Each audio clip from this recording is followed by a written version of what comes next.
నిజమేనా ఇవన్నీ?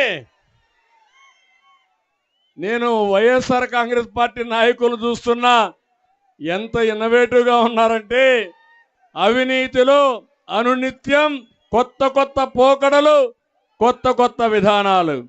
ఇక్కడి నుంచి ఇంకో పక్క చూస్తే పత్తికొండ కనకదిన్న ఇసుక రీచ్ నుంచి ప్రతిరోజు ఎన్ని వందల ట్రాక్టర్లు పోతున్నాయి తమ్ముళ్ళు అని మిమ్మల్ని అడుగుతున్నా.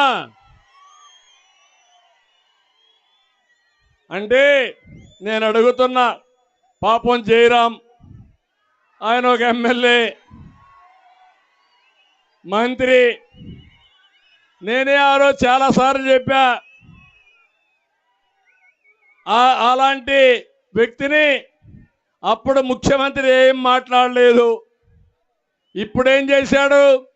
ఆ మంత్రిని జయరాంని ఆలూరు నుంచి ప్యాక్ చేసి ఎక్కడికి పంపించాడు? ఎంపీకి పంపించాడా లేదా? ఎంపీకి పంపిస్తే నాకు ఈ ఎంపీ సీటు దని పారిపోయాడు, అవునా కాదా అని మిమ్మల్ని అడుగుతున్నా. ఆయన పారిపోయాడు. నేను అడుగుతున్నా ముఖ్యమంత్రిని, ఇక్కడ ఎమ్మెల్యే పత్తికొండ ఎమ్మెల్యే పైన అంత ప్రేమేంటి ముఖ్యమంత్రి గారు నీకని అడుగుతున్నా. అవినీతి క్వీన్ పైన ప్రేమ. పాపం బెంజ్ మంత్రి ఒకప్పుడు నేనే ఎగతాళి చేశా జయరాంని. ఆయన్ని మాత్రం ఇంటికి పంపించేసే పరిస్థితి వచ్చాడు.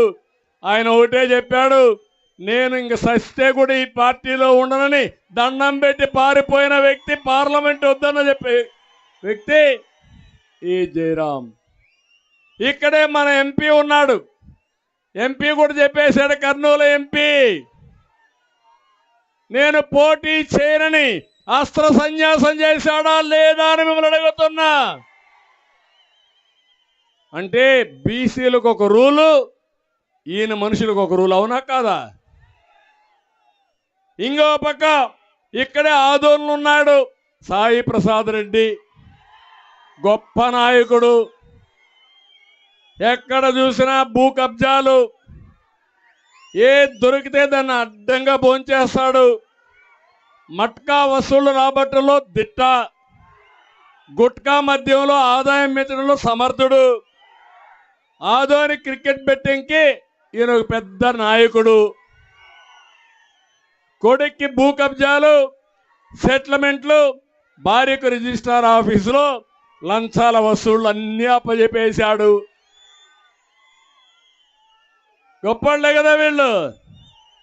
ఆయన మాత్రం సీటు మార్చడు. మార్చాడా సీటు?